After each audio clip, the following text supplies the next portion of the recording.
What happens when the believers rebel, not against the faith itself, but against the church that governs it? In the heart of America, where religions are crafted and marketed the same way products are sold, one of the most controversial movements of the 20th century was born: Scientology. But the strange thing is that the greatest rebellion did not come from outside, nor from a scientific critic or an investigative journalist, but from within the very walls themselves. A group of men and women decided to continue practicing the rituals of Scientology, but far away from the church that controls it. They call themselves the Free Zone, a parallel world to official Scientology, where auditing sessions are conducted like prayers without licenses, where books are studied without censorship, and where they claim to preserve the purity of L. Ron Hubbard's teachings exactly as he wrote them the first time. This is not a story of a passing schism, but a tale of a hidden war over the ownership of faith itself.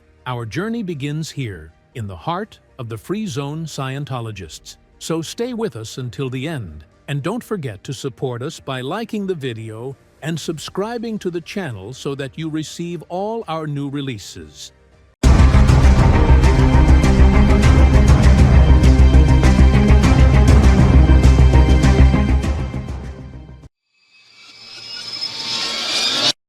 Before the official Church of Scientology was ever born, there was a small book that ignited the spark.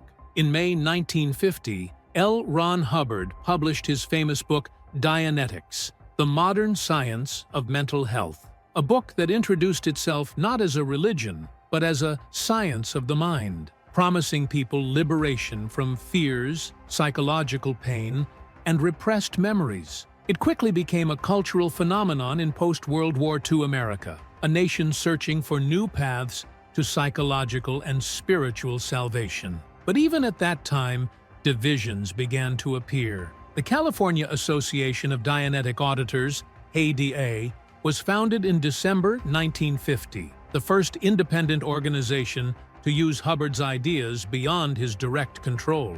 That was years before the establishment of the Church of Scientology itself in 1954. From the very beginning, then, the ideas were never the exclusive property of the church. They were being used and developed in parallel circles. Over time, Dianetics evolved from a mere technique into a belief system, and then into a church. Hubbard, who faced mounting criticism from psychiatry and the media, realized that transforming his movement into a religious institution would grant him greater legal protection and legitimacy. Thus came the official birth of the Church of Scientology. But that transformation didn't convince everyone. Some believed that Dianetics had been a tool for self-healing, not a new religion. Others felt that the church had begun to suppress individual freedom and turn the technique into a commercial enterprise. These were the people who formed the first seeds of what would become known as the Free Zone. At first,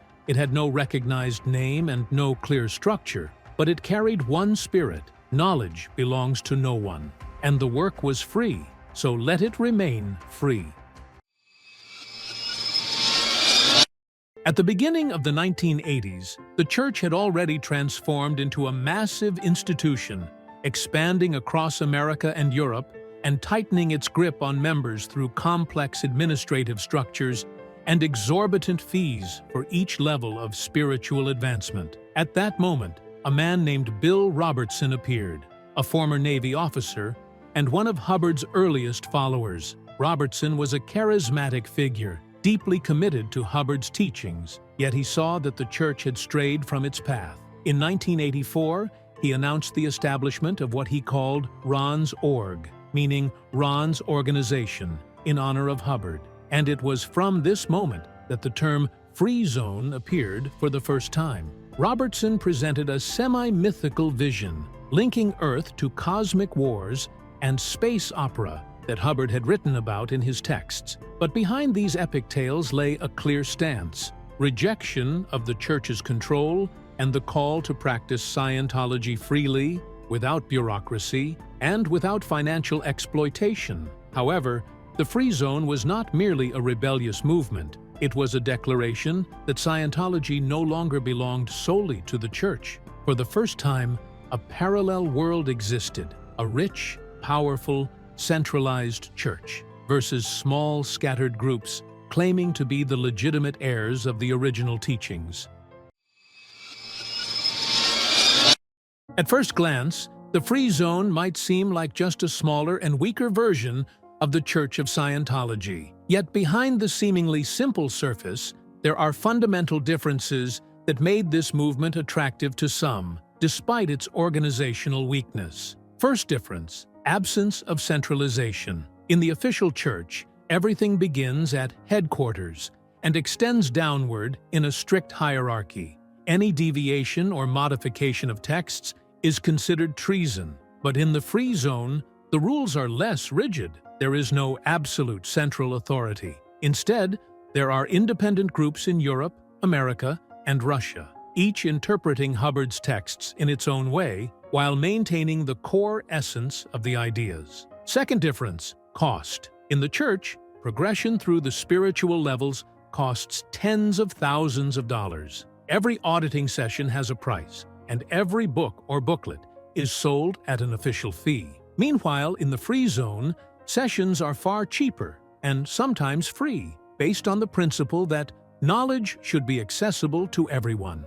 Third difference: spiritual discourse. Followers of the Free Zone claim that they preserved the original purity of Hubbard's teachings before the church made modifications and interpretations to suit its own interests. They present themselves as guardians of the true legacy, in contrast to an institution that, in their view, had become a commercial empire. In the Free Zone, auditing sessions are practiced in the same way as in the official church, but without formal guidance from the church, allowing practitioners to customize sessions as they see fit. Some even use newly developed techniques or choose unofficial texts modified by different practitioners. Free Zone adherents focus on self-improvement and spiritual development through the core principles that Hubbard established. Many approach Scientology as a tool for personal empowerment and spiritual growth, continuously striving to achieve spiritual liberation away from the organizational and political pressures characteristic of the official church. These differences created a new image of Scientology,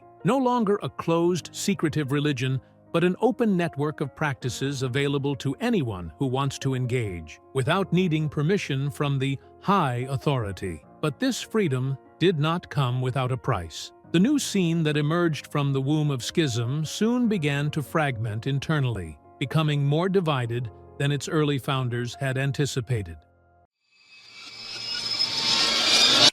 If the official church was accused of rigidity and hierarchy, the Free Zone suffers from the complete opposite: a lack of unity. Since Bill Robertson's departure and the founding of Ron's org, small schisms never ceased. Every group sees itself as the most faithful to Hubbard's teachings, and every trainer or auditor believes they hold the most accurate interpretation of the texts. In Europe, particularly in Germany and Switzerland, independent organizations emerged under the name Ron's org, but with local management. In America and Russia, other groups appeared, some using the same terminology, others modifying it to suit their audience. Over time, sub-schools began to appear, such as Eidenesis, focuses on psychological liberation, using simplified Dianetics tools. Synergy, another system claiming to be a direct development of Hubbard's ideas. Avatar, a training program integrating Scientology concepts with human development techniques. These currents were not just different names, but a reflection of a deeper reality. When the single center that monopolizes interpretation disappears, a diversity emerges that cannot be controlled, a remarkable freedom for some, and a confusing chaos for others. Even the term Free Zone itself is no longer an official name as much as it is a general umbrella. Under it, you can find small workshops in an apartment, websites offering sessions online, or full centers run by independent groups. But this flexibility made the movement vulnerable to criticism. How can it be considered the true heir of Hubbard when there is no agreement even among its own members on what the original teachings truly are? The scene, then, was no longer just a single schism, but a mosaic of experiences, each claiming to possess the truth. It did not take long before the Church of Scientology felt threatened. For the Church, these were not merely believers who chose a different path. They were a direct threat to its authority and monopoly over the teachings it had established for itself as the sole guardians of L. Ron Hubbard's legacy. The Church quickly launched fierce media campaigns describing the defectors as fraudsters and enemies of spiritual truth, accusing them of distorting the founder's image and exploiting his name without permission. In its official publications, the message was clear. Legitimacy exists only through the Church, and anyone who steps outside its guardianship is misleading both themselves and others. The media, in turn, found the conflict rich material. Lengthy newspaper reports and investigative TV programs narrated the stories of men and women who left the Church to establish their parallel world. Some spoke of spiritual liberation they had never known before,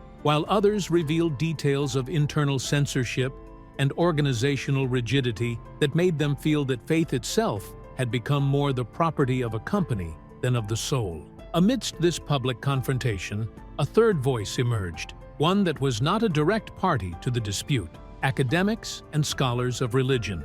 In universities and research centers, these experts began comparing the events to historical precedents, from the Protestant Reformation that shook the Catholic Church to major schisms in Buddhism and Hinduism. Some wrote that what was happening was not merely a passing rebellion, but a redistribution of religious authority, a shift from extreme centralization, which monopolizes texts and rituals, to smaller, more flexible communities attempting to give the individual space in facing the institution.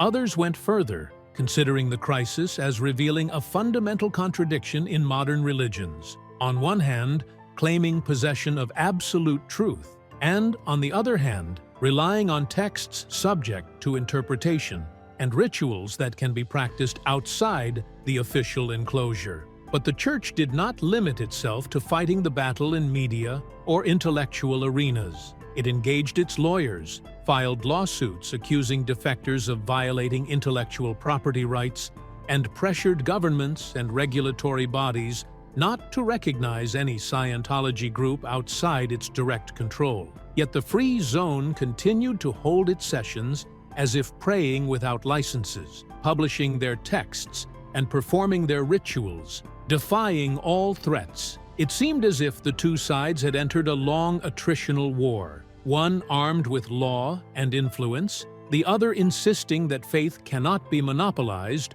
or measured by the seal of an institution. It is difficult to know the exact number of Free Zone followers. The official Church publishes data about its members and boasts of millions of devotees around the world, a figure that researchers themselves already question. The Free Zone, on the other hand, has no administrative hierarchy and no central register, just scattered groups and independent individuals, some practicing openly, others in near total secrecy. Still, there are estimates. In Europe, especially Germany and Switzerland, it is said that there are between 2,000 and 3,000 active members in Ron's organizations. In Russia, the movement saw notable growth in the 1990s, with the collapse of the Soviet Union and the flourishing of alternative spiritual movements. In the United States, where the story began, numbers are smaller, perhaps only hundreds, spread across small centers or individual sessions online. Thus, the Internet has played a pivotal role in sustaining the movement. While the official Church relies on luxurious buildings and massive marketing campaigns, the Free Zone uses forums and websites to share educational materials and coordinate remote auditing sessions. This made it less visible on the streets, but far more flexible in global communication. Despite the small numbers compared to the Church, the mere continuation of the movement, after 4 decades since its birth, is considered a success in itself. It has not disappeared as the Church expected, but has instead transformed into a flexible network, existing on the margins,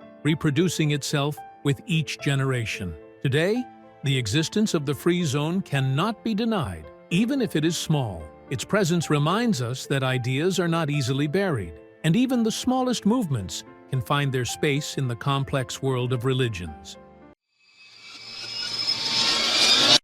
The media has played a key role in shaping the public image of Scientology. While the official church enjoys massive attention, from investigative documentaries to famous Hollywood stories about stars like Tom Cruise and John Travolta, the free zone almost disappears from the scene. The press usually treats the church as a controversial institution, accused of secrecy and manipulation, and of attracting celebrities while exploiting followers financially. The free zone, however, appears only on the margins of this larger story. Small, mysterious groups that reject the church's authority, yet maintain the essence of its teachings. The comparison has always seemed harsh. The Mother Church knows how to capitalize on Hollywood's shine, turning its stars into indirect promotional faces, giving it a global presence and increasing its appeal to public opinion. The free zone, in contrast, has no major stars promoting it, and no massive platforms placing it under the spotlight.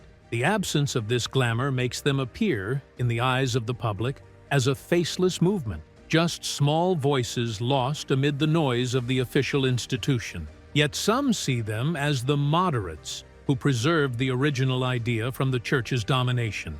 Others see them as merely a replicated version without power, still clinging to texts written by a science fiction novelist in the 1950s. In academic circles, the free zone is seen as a unique case, a religious schism that did not produce an entirely new religion, but reproduced the same religion in a decentralized form. Not a revolution against the doctrine, but a revolution against the institution. This duality makes their image ambiguous. They are not considered victims, like some church defectors, nor are they a major institution that can be held accountable. They simply hide in the shadows, living on the margins of the religion created by the church. Conclusion: the story of the free zone is not just a mysterious chapter in the history of Scientology. It is a mirror reflecting a deeper question. Who owns religion? Is religion the property of its institutions and leadership? Or does it remain open to those who believe in it, even if they step outside the official line? In the end, the question may remain without a definitive answer. But what is certain is that the journey of Scientology has not yet been fully written. Between the rich, rigid church and the scattered free zone, the scene remains open, awaiting the next chapter. And here, we reach the end of today's video. So, don't miss the chance to follow all new content by subscribing to the channel and activating the notification bell to receive everything new.